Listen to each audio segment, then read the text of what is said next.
सियासत के ऐवानों से, गरीब और मज़लूम अवाम के नुमाइंदों से।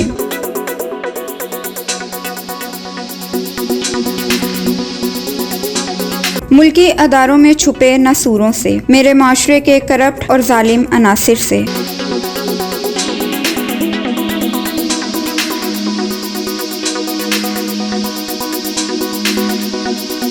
मैं करूंगी सवाल क्योंकि सवाल तो बनता है। प्रोग्राम सवाल ये है सिर्फ सिटी FSD न्यूज़ पे। अस्सलाम वालेकुम व्यूवर्स, मैं हूं आपकी होस्ट नेहा ज़ीशान और आप देख रहे हैं सिटी FSD न्यूज़। नाजरीन, इस टाइम मैं मौजूद हूं सिटी FSD न्यूज़ के स्टूडियो फैसलाबाद में।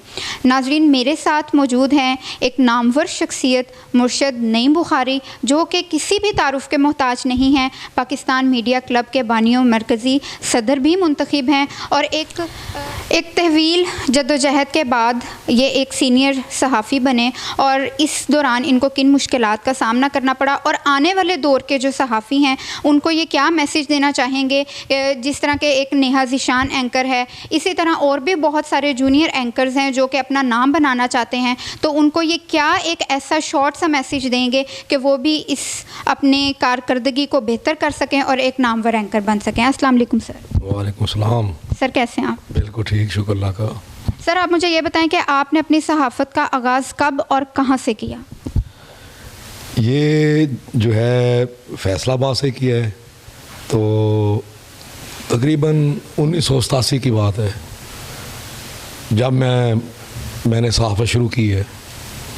और मेरे वाला साहब का पेपर था हक सच अखबार, वीकली पेपर। तो उस वक़्त मैं सफ़ा नंबर जो है उसका 2 उसका इंचार्ज था। दीनों दुनिया सफ़ा नंबर 2 उसका इंचार्ज था मैं। तो वहाँ से मैंने आगाज़ किया।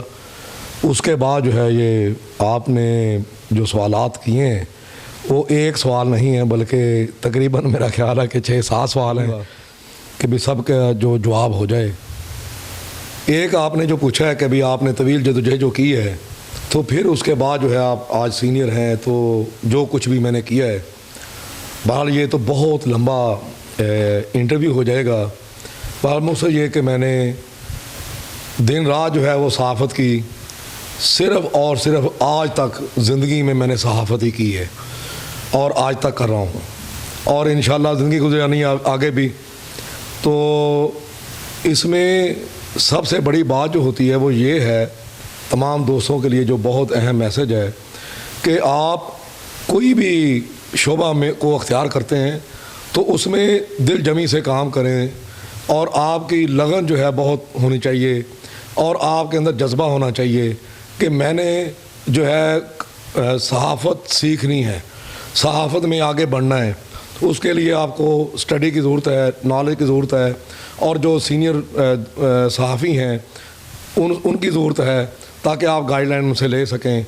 और जो प्रैक्टिकली जब तक आप किसी उस्ताद को नहीं आपके साथ, तो आप जो है कभी भी सीनियर जर्नलिस्ट नहीं बन सकते। तो सबसे पहले जो है ये आपका कोई उस्ताद ज़रूर होना चाहिए। तो फिर जो है उसके बाद आपकी स्टडी जो है कानून पर ये भी होनी चाहिए ताकि एक कॉम्पिटेंट जो है जर्नलिस्ट बन सके। जी सर, जब आपने सहाफ़त का आगाज़ किया, जैसे कि आजकल में देखा जा रहा है कि जो नौजवान बच्चे और बच्चियां सहाफ़त पढ़ रहे हैं उनको मुश्किलात का सामना करना पड़ रहा है। कोई तो इंटर्नशिप करने से परेशान है और कोई परेशान है कि उनको प्रॉपर नॉलेज नहीं दिया जा रहा।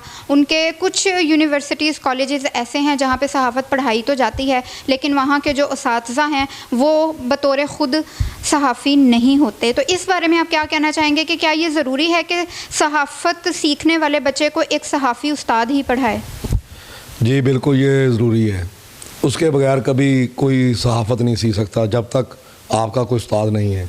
जो आप जर्नलिज़्म जब आप स्टडी करते हैं तो उसमें ये स्टडी तक की हद तक जो है वो बंदा समझ आता है, लेकिन जब प्रैक्टिकल में आता है तो वो कुछ जो है किताबों में नहीं होता, वो आपको बुक्स में नहीं मिलेगा। तो इसलिए ज़रूरी है कि ऐसा उस्ताद जो ख़ुद जो है हर चीज़ को समझता हो, सहाफ़ती रमूज़ को समझता हो, तो उसकी शागिर्दी जो है करनी ज़रूरी है। तो फिर जो है बाकी इंटर्नशिप का जो आपने कहा है, अगर कोई भी जो सहाफ़ी नए अब जो है हमारे सहाफ़त में आ चुके हैं, जिनको भी कोई प्रॉब्लम है, सबसे पहले तो मैं अपना कहूँगा कि मैं इंशाल्लाह हाज़िर हूँ उनके लिए कि अगर कोई भी मसला है, अगर वो सीखना चाहते हैं तो मेरा अदारा जो है मैं हाज़िर हूँ। जी, तो नाज़रीन आपने सुना कि मुर्शद नईम बुखारी का ये कहना है कि कोई भी नौजवान जो सहाफ़त सीख रहे हैं उनको मुश्किलात का सामना है तो वो उनके लिए हाज़िर हैं, क्योंकि वो बखूबी अपना किरदार अदा कर रहे हैं पाकिस्तान मीडिया क्लब के सदर होने के नाते। तो नाज़रीन ये था हमारा आज का इंटरव्यू। इसी के साथ साथ मुझे और मेरे चैनल सिटी FST को इजाज़त दीजिए। मिलेंगे एक नए मुकाम पे, एक नए इंटरव्यू, नए टॉपिक के साथ। अल्लाह हाफ़िज़।